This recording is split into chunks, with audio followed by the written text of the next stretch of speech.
Hi, everybody. Good afternoon, good morning, good evening, to wherever you are. Thank you for joining us. It is said that there is only one thing stronger than all the armies of the world, and that is an idea whose time has come. So I think we can safely say that the age of AI is here. Now, pardon my kind of age, Lord of the Rings kind of reference. We are revisiting that in our families right now, so you might hear a little bit of that as we go.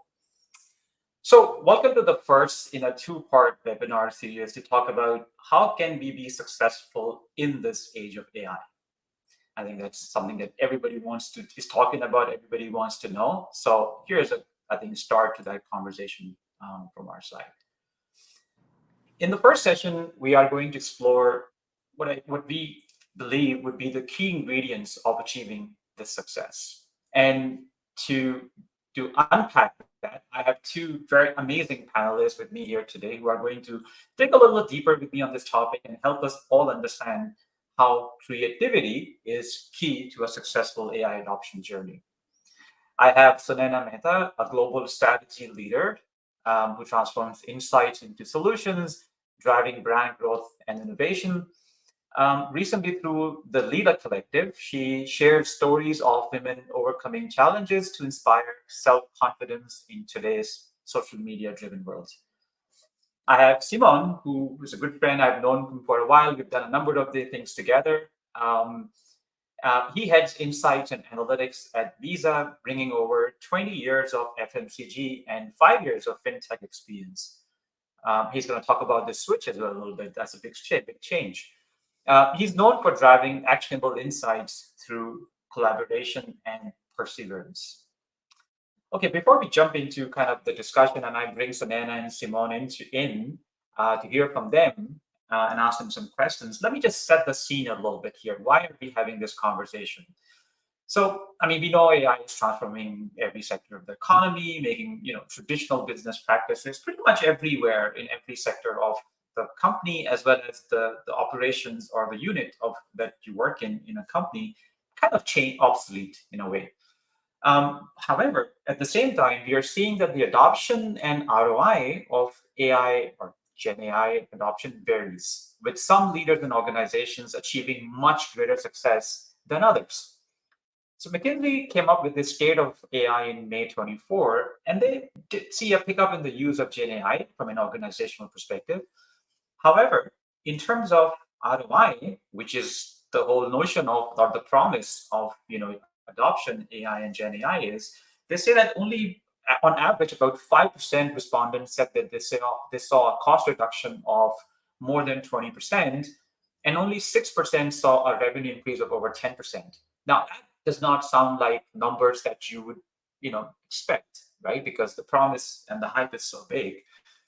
World Economic Forum also came up with a report in May called "It's Time to Focus on the ROI of Gen AI," and this also said that while there have been some successes in terms of adoption and use cases, large-scale adoption still has many doubters. So there's still a lot of skepticism about organizational adoption. And they say that apart from isolated use cases, enterprise-level adoption remains exceedingly low. And that is where they believe the true value can be derived.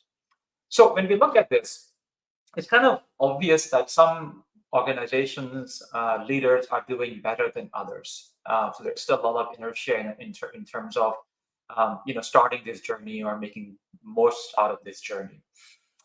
Now, along with all of this, think about this also.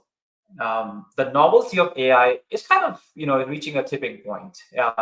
We now are seeing low barriers to entry with OpenAI, etc., which also means that now the expectations has gone up significantly. And what I call the fluff Gen AI, which is the Chat GPT world, where you prompt and you kind of get an answer and you think that's pretty cool.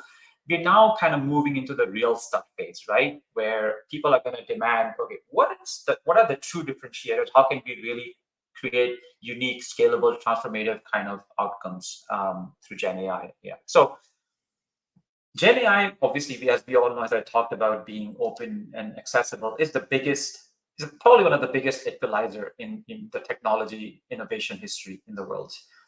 St. Louis Federal Reserve came up with the report in August study where they said, the adoption rates, obviously they looked at US, but it's probably the same across the world, is twice as fast as that of, when internet or computers came out. So then we come to these bunch of questions that we're going to try to start solving right now. What is going to be the single most important determinant of success in the future of AI? What will differentiate the leaders with followers? What sets more successful organizations from those that aren't getting the ROI?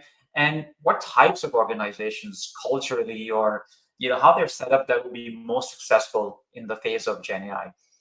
And in my mind, that is human creativity. That's the key differentiator between success and failure. And I have amazing people to talk about it and say whether that's true or not, sharing their own experiences and what they're doing right now. But let me just preface that with one quote from William Pollard, who said, "The arrogance of success is to think that what you did yesterday will be sufficient for tomorrow." So with that, Sunaina, let me first start with you, right? So I know that a year or so ago, you took a major life-changing decision, leaving a very lucrative and high-profile role as the head of insights for a Fortune 500 company to really go back to school and start anew.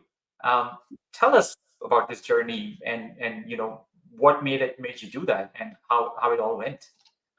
I'm trying to think of this in the context of Gen AI, but I think when you actually think about emerging technologies, a big part of being in the corporate world for a very long time of 25 odd years, you start to feel a little conditioned, right, in a space or in a direction, and the cultural conditioning, the speak, all of that becomes, I mean, how many of us speak in acronyms, right? Like it becomes very staid. And for me, I started to feel that stagnation in my role. I was a global head of insights. It was a great job. It was a great company. But the stagnation or that feeling of not moving and sort of falling into that non-evolving space. Promotions are one thing, but I wasn't feeling like I was changing. For me, that's always been very important. I'm a learning mindset person, very much a learning mindset person, and extremely curious about what's new and what's going on. So for me, it was, how do I take myself outside of where I am and see myself outside in? So see it from a different view. And so it was a very, very big decision. And, working as long as I have in the corporate world and the ad agency world, I felt like I could give myself the gift of that space to learn again. So I went back to design school, strategic design, which is really the way to look at a world that needs resilience in the face of uncertainty, the importance of being able to be adaptable, stay creative as human beings, understand emerging technology and the geopolitical landscape and all that comes with that, recognizing all of that as new forces to think innovatively. It took me there. So that's what I did. I'm just about to graduate at the ripe young age of, let's not say, but we can do the math. Yeah, so that was the leap. It was not an easy choice. It was a very, very difficult choice. And I've always led with self-belief, And that has always been my safety net. Stay authentic, be curious, and you'll find your way. That's what I believe. And I'm going to come back to how it connects to the whole topic of AI, right? I know it sounds a bit disconnected right now, but we're going to stitch it back together. And we're going to say how those personal traits, are they unique to you, or can they be replicated, and how relevant they are in terms of AI adoption. Simon, 5 years ago, you also did a major shift in your career, right? With 20 years of FMCG experience under your belt, which is kind of like a very different business sector altogether. You jumped into FinTech side of things. And now you lead them, right, at Visa, Fortune 500 company again. So tell us a little bit about that transition as well, and what made you make that decision, and how was the experience of that change? Yeah, no, it was a big change indeed. I can't relate to the idea of curiosity and your um, William Pollard quote that what we have been doing, it doesn't necessarily mean that we will be doing well in the future. So in my case specifically, the first half of my career at P&G, I was working in P&G for almost 21 years. I never had to tell anyone that I was a computer engineer by education. But the second half, and that's what led me to do the jump, I had to get into the analytics and into all other set of skills that were not necessarily foundational research to be able to come with the insights that the business requires. So, if we think of the current insights functions, it is multi-skill by by the fact that we need to bring all these anthropologists, data scientists, the design thinking. It's massive here too. So this is a whole host of skills and expertise areas that we need to put together to really come with a strong insight. So in my case specifically was more on the analytics side. What kind of prompted the fact that at Visa we have a big, massive transactional database, and we can surface insights from our own data. Made me think that analytics was something that I needed to step up. After being at P&G in research, I felt that the research and the insights part and the survey basics, I had them all, but I wanted to get to a next level more on the A and not the I, so that's what made me to do the shift, and I think that this Gen AI and all these new trends are right in that same line of thinking. The idea of using machines to help us to surface insights is it's really cool and will definitely disrupt our industry once again. Perfect. So I think what I'm hearing from both of you, are kind of very similar and common themes, and we can explore them a little bit, right? In the sense of this notion of constant curiosity, or not really accepting what it is, but trying to see, okay, what could be next, um, and then basically be ready to put yourself out there, right? To challenge yourself and take that risk. But I think it all starts with, again, an idea, right? A burning thought in your head. And I had the same thing, quite honestly. I worked with a company called Nielsen for 18 years, and then I had this burning question in my head that I wanted to solve, and I knew that I could not solve it as long as I am, doing that. So I also left, and I started, my own company, which then eventually I sold to Question Pro, and that's why I'm with Question Pro right now. But so I think there are some commonalities that we are, I think, starting to kind of surface a little bit here, and we will go into a bit of detail on those. But let me just kind of step back, and I gave a fairly long 5 minute, I don't know, monologue at the beginning of our discussion. So what is your take on this whole notion of creativity and the importance of it personally as an individual, but also within the context of, within an organizational context? So Naina, you want to take us at it first?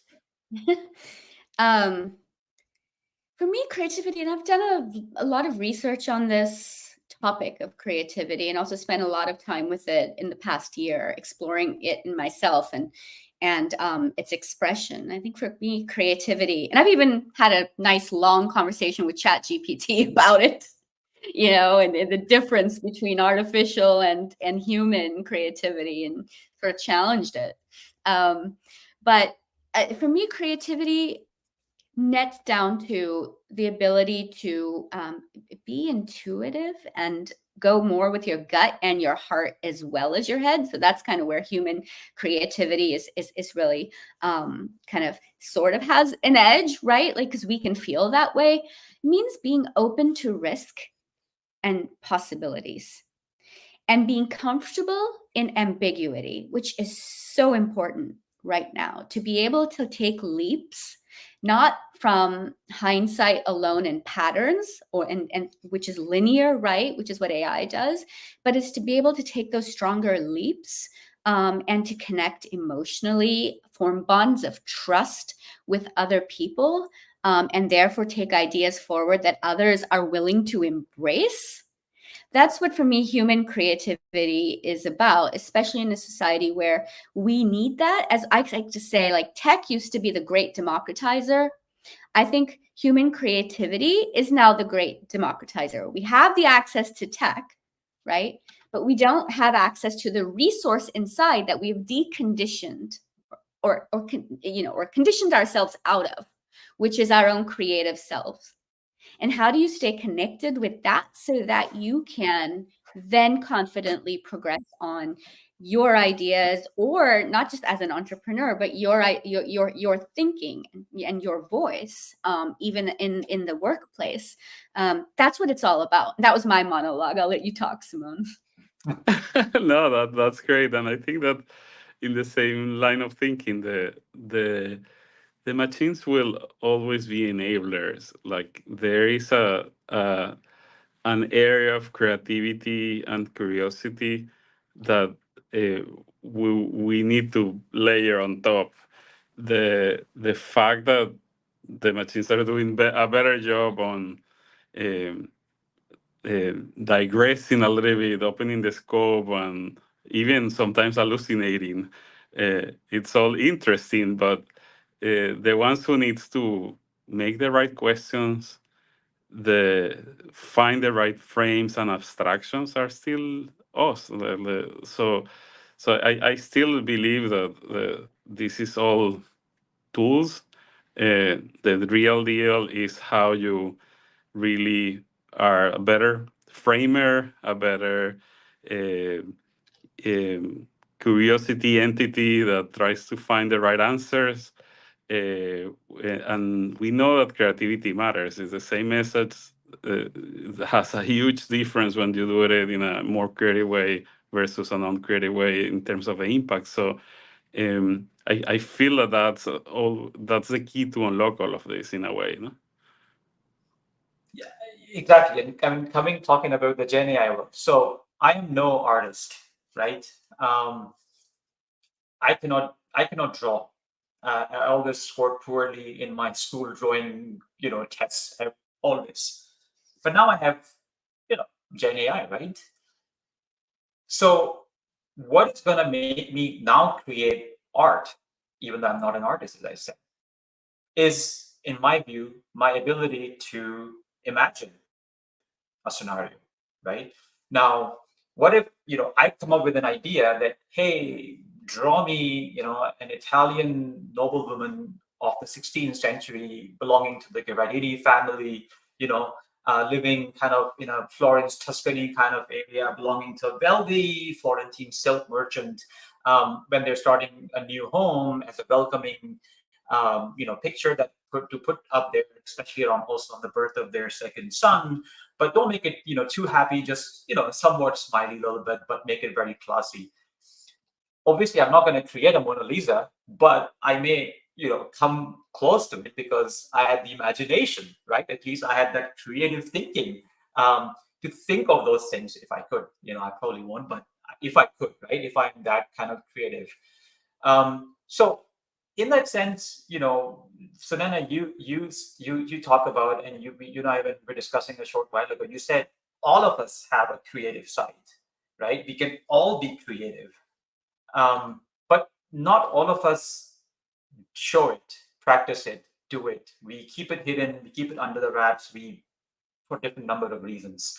Can you expand on that a little bit? Notion that why, first of all, do we really all have creative sides? And if yes, then why some of us only can unlock it and not others? I did a survey and I asked people, is everyone creative? Like, or, do you agree or disagree that everyone's creative? I think it was like almost the majority. I can't remember the number. I want to say 90% of my sample, which is, US adult pop. People believe everybody has the potential. I also asked them, and so these are just the metrics, but I asked them, like, on a scale of 1 to 10, how much have you tapped into your creative potential? And on average, people will say what they say and what they do in surveys a little different, but I'd say what they say on the survey is 7. What they say in real life is 5. I've done it both ways, but everybody believes that they have potential. Even the most strongly status quo oriented person will say, yes, I have it. And then intuitively, as a human being, we all are creative. We all played when we were children. I mean, to me, play is one of the best ways to unlock creativity, to de-stress, to be free, to feel, to release the happy hormones. That's a whole topic on its own. But we're inherently playful individuals as human beings. So, it matters. Now, what holds it back? One is, of course, it's conditioned out of us. The careers we do, whatever, have been very much towards, you make money when you go, it takes this career or that career, right? So one is conditioned out of us. ROIs and all of that condition it out of us, our need to make the capital, right, in companies. It's there. But the bigger issue is people resist or choose the status quo out of one, fear of change and failure, the pursuit or need for perfection. Because some people are, so I've looked at groups of people, and I think the largest group is the group that says, I really believe I'm creative. I pursue creative things, but there's these voices in my head. I call them, they're the voice of judgment.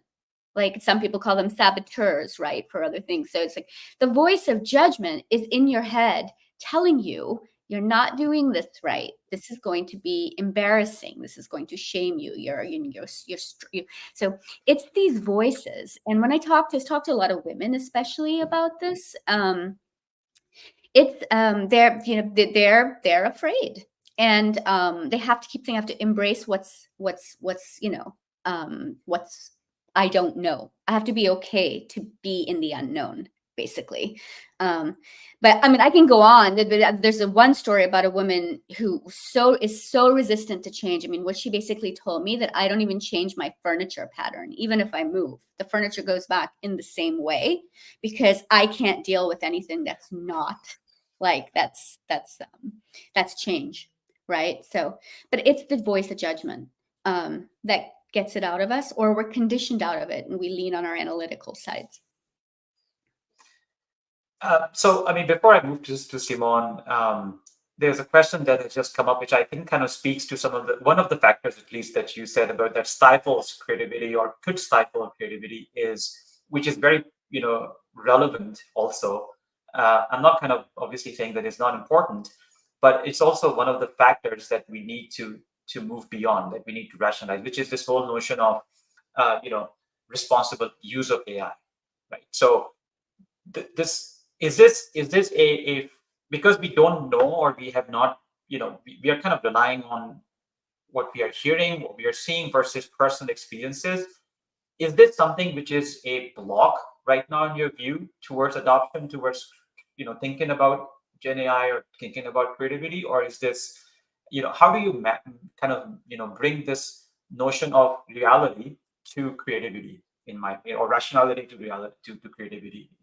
Could be a question. Yeah, no, that's a great question, and I'm a big believer that all of this needs to be supervised. So I wouldn't say that it's a block, but we need to supervise it. Like the garbage in, garbage out. That's been something that we had known for all along, and all these models will come with an answer, either right or wrong. So we need to supervise a little bit of that. And interestingly, some of the tests that we have done internally, um, there were a lot of different LLM models, and the ones that were doing the best were actually the ones that understood our own internal corporate language better.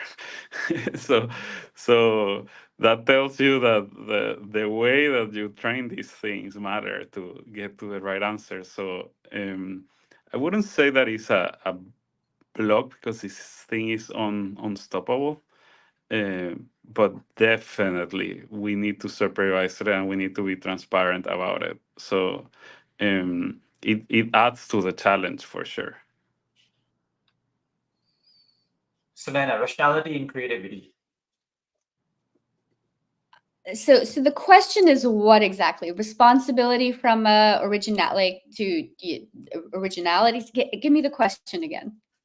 So responsible AI could have many manifestations, right? So it's basically how we are securing the data to run it through. Do we have the authority? Do we have the right kind of metrics in Mhm. place to protect the data that we are using? Let's take that as an example, right? So data privacy is obviously is a concern when you use Gen AI. So in terms of your creative thinking about Gen AI, you have this rational, real scenario that also needs to be accounted for, which could does it stifle creativity? Does it help it steer it better? Um, Well, responsible use of AI. I mean, I'm right now I'm thinking about copyrights and I'm thinking about trademarks. And oh my goodness, I mean, I can send you a link to a comic book that's all about copyrights and how and AI and how that is actually stifling, right? What our abilities are to express freely. So there's that whole realm of ethics and that situation. I've seen creativity like with AI just blossom. Like I was reading a quote somewhere. There's this great article on the topic, and they call it Renaissance 2.0. Right? It's like this new wave, the surge of creativity is coming, and they talk about how the words artificial intelligence are problematic because it has put a threat into what this is about. So I think that the issues of like using someone else's ideas to create your own ideas, I mean, when we do that anyway. I mean, that's what we're aren't we sponges? I mean, isn't that what we're picking up all the time is other thinking, other influences, our environment, our person, it's a very big part of who we are. As we call it inspiration. I mean, but we're doing the same thing. I'm not sure if I'm directly answering your question, but I know. you know, I think what you're saying and what Simone is also saying is that there is an idea that you're imagining, the problem that you want to solve. So that is a creative side of things. When you come to realizing or implementing it, then there are a bunch of goalposts or checklists that you have to tick, right? That you have to make sure that you're so that the ideation process is should be encumbered, right? It should be free, but when it comes to actually kind of making it real, that's when you think about, okay, well, what about privacy, what about responsibility, what about representation, what about the biasness in the data? Do I have the right data? Do I have the right permissions? And I think to what you said and what Simon said, by the way, this question came from Vanessa Glass, and then I think what Simon said and what you said also answered the question from Ken Duro, who said, what will be the kind of what should be the test that it's kind of speaking the same language as we would speak, right, in an organization. So if we have a bot, how would we make sure that it speaks the same language? And to which Simon also said that it's got to be supervised and it's got to be trained with the right data, right? If you don't have the right data, and in my mind, the right creative mindset, which obviously can you definitely have because you're already thinking about it. That can be create a bot that can speak the same language. I think that part is amazing because that's creative. But then when we launch it or when we want to make it happen, that's when we start to think about some of the tools that we have in our toolkit, how to do it right. Awesome.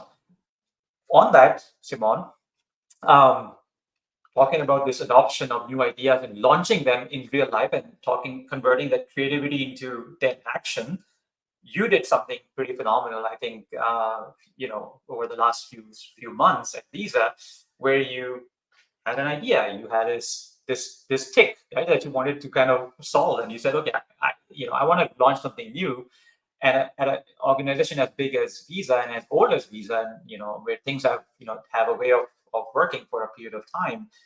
Kind of tell us a little bit about that journey. How did you come up with it, and how did you socialize it? What challenges you faced, and how did you able to were you able to bring everybody together on that? Yeah, we have been working for months to specifically to revamp our measurement framework. So not necessarily fully related, but the idea of change management, those apply to what we're talking here. And in this specific case, um, we had an amazing way to measure our marketing. Like our models were not about like 5 shampoo bottles difference in a store in a week or 100 toilet papers. We were talking about models that explain millions of transactions. No? So, but in general, there was some hesitancy that there was not an explanation on how the marketing helped. And on the marketing activations, also there was a little bit of a lack of benefit oriented, insights oriented. Like it was just piggybacking on some of the sponsorship that we had. So in general, there was a lack of credibility issue. And we went to the key stakeholders, to top management, to say it in their own words, like why they were not believing. And that was a turnkey on both sides to say, hey, we need to explain better the flow. On we're trying to influence this behavior, and we coin this idea of profitable consumer behaviors, and we need to have buy-in that that behavior is marketing influenceable and will generate the business outcome. So we did a bunch of validations using our own data to make sure that those were behaviors that everybody agree on. So it kind of explained the flow from the full funnel, like this is what I'm trying to influence. This is what I was able to get a lift on. And by influencing that behavior, we know that we will get the incrementality or the business outcome. Whereas in the past, it was a little bit disconnected. We did the marketing, and then later on, we came with a big ROI number that nobody understood how we got there. No, so it was not about the lack of validity. The thing was super good, and we're still doing it. But it was about explaining the entire flow on how is it really that we're helping the business. So, and it was interesting, these discussions. I rarely had it in consumer goods. Like consumer goods, like because the P&L is in the marketing team, the brand managers on the P&L, they understand all the levers. But in some other industries, like in this one, it's not that direct and not that clear. So by doing this, it also helps to educate on how you can have different building blocks to drive your business, including communication and making sure that people is aware of what are your benefits and why to use your brand. And from a support and a stakeholder alignment perspective, can you maybe share a little bit more also? Did you find it easy to make this change? Was it difficult? Was it and if yes, then how did you overcome that? It was very difficult. We had to get to top management on this and have this pre-buy-in on this list of behaviors. So after validating a list of behaviors, we went to the CFO of all the regions, the strategy teams of all the regions. We went all the way to the CEO to make sure that he was also aligned. So it took us several months, just the socialization and the alignment process itself. It was several months because, like, in a way, we needed that buy-in to make this believable, no? And because we had this earlier phase where we did the interviews with them, and they went all over the issues, we had also to come back with an answer, no?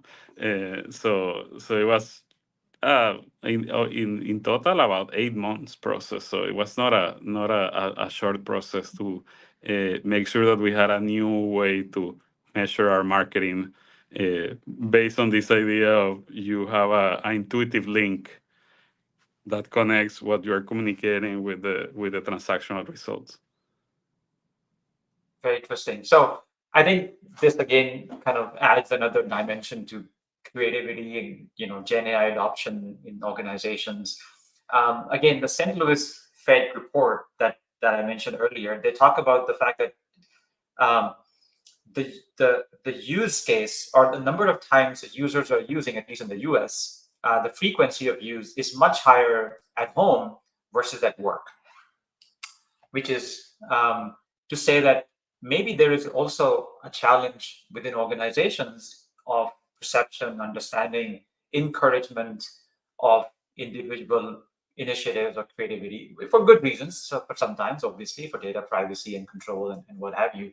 But in the sense of an extrapolating it a little bit from a cultural perspective. So then, I mean, what has been your experience? What kind of cultures, encourage or would encourage, or differentiate some organizations in terms of Gen AI success versus those that you think may not be as successful?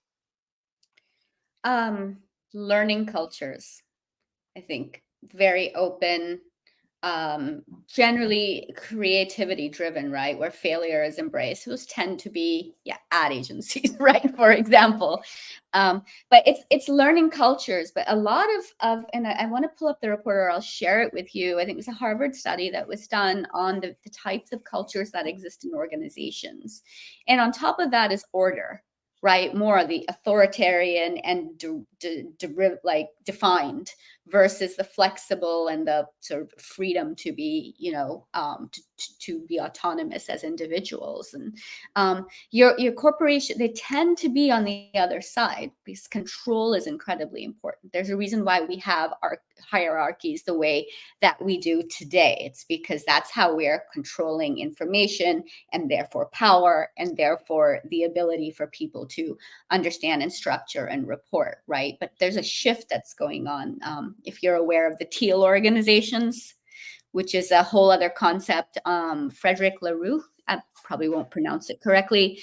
Very fascinating though, but it's about moving from these engineering mindset driven control power top down hierarchical structures, and there's some good in those. I'm not saying there's a time and a place, to ecological organizational structures, which are more driven on there's a project and we're going to form a pod and this team is going to work together. So I'm like a studio model, right, where you come together, then you dissipate, and those are very flat organizations where you define your role, you pick your leader, you move and you work together. And those are the organizations that are more absorbed, like more willing, right, and more flexible in their approach. So those are, and I was wanting to pull up that study, but it's the learning, and there's another one. It's probably creative. I want to say that where you've got the most flexibility. Have you read Creativity Inc.? By the Pixar team? It's a fabulous read. All the pitfalls that they had to go through to realize and evolve their organization as a living, breathing, creative organism, if you will, it's very interesting, and it's the kind of issues we all face all the time. But how you approach solutioning for them is it's a case study on its own. To read that book, I would recommend it. Perfect. And it's an interesting dilemma, thinking again from a leadership perspective, right? So with Gen AI now and having everybody having access to it, everybody can come up with a solution and idea and something, and they want to run with it, right? So how do you? So I think between what Simon said, that there is a process of alignment, that needs to happen with even a new idea. Obviously, this was a major shift. So any thoughts on, again, thinking from Gen AI perspective, what is the right level of this? And Simon, you talked about supervision. I know it's not a quantitative metric, but it's very qualitative, subjective. But in your view, any thoughts on what is the right lever of control versus freedom that you think organizations now need to create to be able to, achieve that success that the Gen AI promises? Yeah, I think that similar to what we're talking in this last part of the conversation, I believe the experimentation mindset and the learning culture that Sunaina was poking at is critical. Like some of these things you cannot like expand like from that one day to the other, but you should be able to innovate through pilots and through some tests and learn. And it's not easy to make an organization to be okay with failure and okay with pivoting based on the learnings, and that is in some way somehow what we need here. Like there is some of this that needs to be contain, learn in that contained environment, and then expand. And for that, you have to have the right attitude towards learning and experimentation, and that is probably another point to consider on making sure that this gets to be successful. No?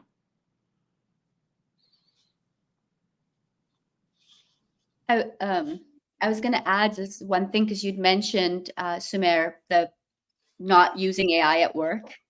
I think the culture of safety is a very important. Safety is really important, and I mean safety of the individual to feel that they can run with those things without it looking like it's goofing off. Like again, that's authoritarian versus a caring culture, let's say, or a learning culture where experimentation, design thinking is encouraged. Safety is very important in culture.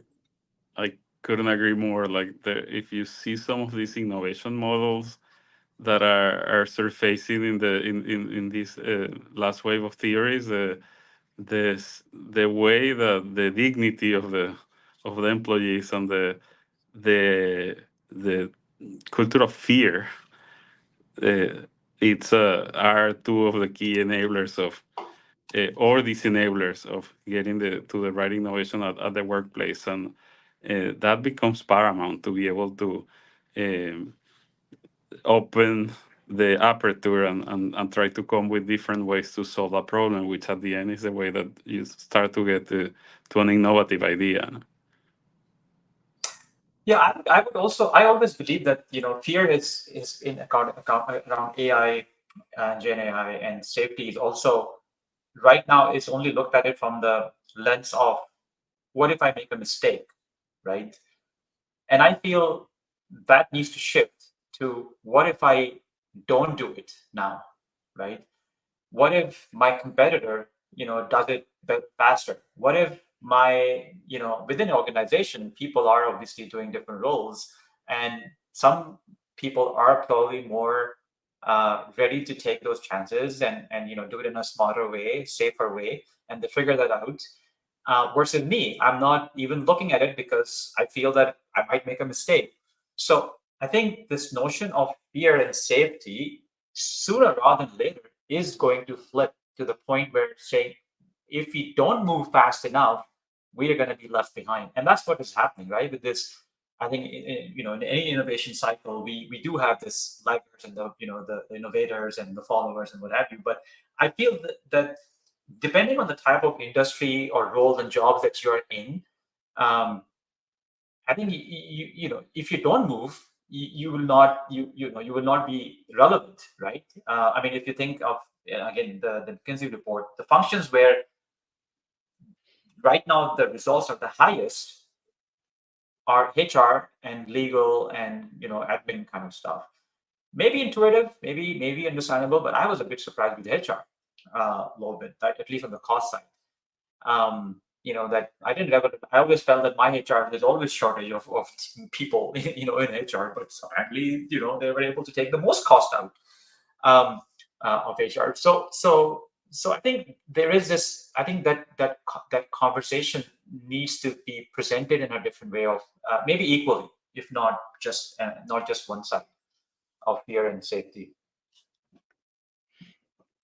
Yeah, it'll be interesting to see where innovation or how companies are adopting it to drive innovation. One is through market research, of course, to empathize and understand, but in what other ways they utilize it. Awesome. So, I mean, I think we are kind of coming towards obviously the end of the kind of our discussion, and I started out by talking about creativity as the linchpin, as the main driver of success in Gen AI adoption. Any kind of thoughts on that? Final thoughts after the discussion based on this? Like, what is it really the key ingredient? Is it the differentiator? That's a good starting point to drive success.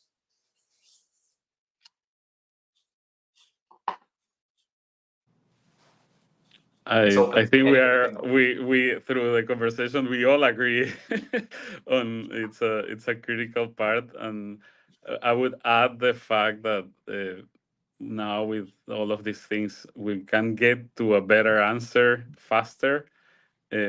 So the one that has the best abstraction and the best way to explain what is the real problem will help to channel that creativity in a better way.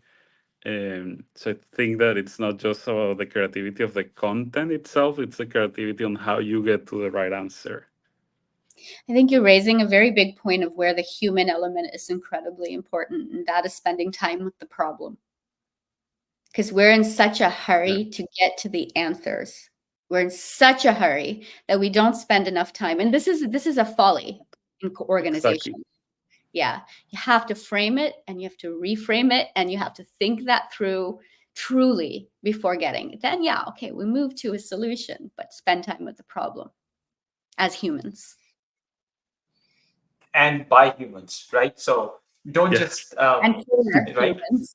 and be ready to do the rigor, right? I mean, my wife, she, I would have never thought that she would do this, but she actually spent the time training her own GPT. So now she has a GPT that kind of almost scaringly, what she tells me is things like her, writes like her, as how she would write, um, and obviously she spent that time. So I think kind of going back to also, and this is the unique notion of Gen AI and the democratization of access is what I talked about earlier, is that even if you have a crazy idea, don't just kill it and not follow it because of safety and fear. Find ways to test it, right? There are ways now because of that access that you can test it in a safer environment. Do it at your home. Work with your GPT. GPT again. There is a research out of I forgot which university, which looked at the use of GPT in the initial creative ideation process, right?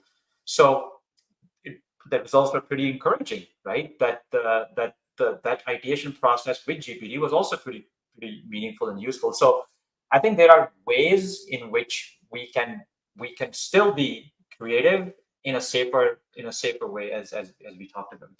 Well, you bring up a point about, we have to think about future scenarios. We have to think about ideating for the future. And I was doing that with GPT the other day for a school assignment. We had to think. My assignment was to take the sake business that I'm working on with creativity and like project what would happen in the future on account of it. And I was working with ChatGPT on this and coming up with solutions. But again, that's where human creativity actually matters and is more actually value add. Is your ability to project 5 years, 10 years, ridiculous ideas are actually really good ideas. And I know that sounds like impractical, but especially with human creativity, what we are applying is getting us to those scenarios because the time frames for those ridiculous scenarios is getting smaller. We're getting to those fast. So it's very important to, again, hone creativity for that reason. And speaking of, like you were talking about your wife, it's like, I was building my website and I'm using Squarespace and it's already got the Lila Collective and now it's got my Sake website up, right? Which is about spurring creativity. And I'm asking him like, what should I say here? And Squarespace, it was in my tone completely. I was like, wait a minute, what just happened here? And my immediate reaction was to, maybe I should just use this. And I did, and I lived with it, and I started to dislike it because it didn't feel like it was authentic to me. Even it would have worked. Simone, you would have seen it, be like, oh, that's great language. I'd be like, no, it kind of sucks because it's not authentic anymore. I let go of a little bit of myself when I let it go, and I'm a bit of a perfectionist, so it was a problem. But it was amazing how fabulous the tone was. It helped me. There's another question that came up from Jennifer Ma, which talked about, what would be the major roadblocks for AI usage after AI is adopted. Now, typically that's going to be our next webinar in this series because now we have taken that decision. I would say from today's discussion, I would say the biggest roadblock is that you're not creative enough, right? You're not thinking big enough. You're not thinking solving big problems, and be ready to take those chances. To me, I think if you are adopting it, but you're not going that distance of ideation and thinking, living with the problem and thinking how to solve it with big ideas, you're not going to make the most out of AI. Any final thoughts on that? Moving, the World Economic Forum you'd mentioned, the fastest, I think it's the number one fastest moving skill required is creativity. Yeah. Number 3 overall, and it's like the most ascending. All right. I think we don't have any more questions. Any final thoughts, or we can pack it up as well, but I will leave you with some final thoughts if you want to share something at the end. Yeah, thank you for having us. This was an amazing discussion. My final thought is play. Go out, play, get your creativity flowing, because it's an incredibly important human muscle that will help us lead smart, intelligent tech into better solutions for us, for humanity, not just people, but for the environment and everything else.